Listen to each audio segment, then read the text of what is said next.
Police से देखने जा रहा है, तो लाठी चार्ज हुआ, बच्चे को गोली मारा जा रहा है, उनको लाठी चार्ज किया जा रहा है। ये सब बात अगर मुख्यमंत्री जी को अगर सब जाके नहीं बताया गया होता, कार्रवाई होता, उसको 15 दिन से बैठे थे। बहुत सी ऐसी चीज़ें जो बताया तक नहीं गया था, क्या क्या हुआ, ये सब जब दिखाया गया, देखिए सब चीज़ें, उसमें लाठी चार्ज का सबका दाग पड़ा है।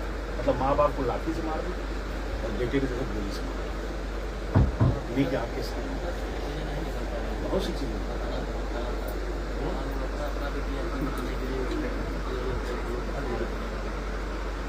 कष्ट तो जो देखिए मुझे नहीं लगता कुछ देखा। हम यही चलते भैया जानते नहीं,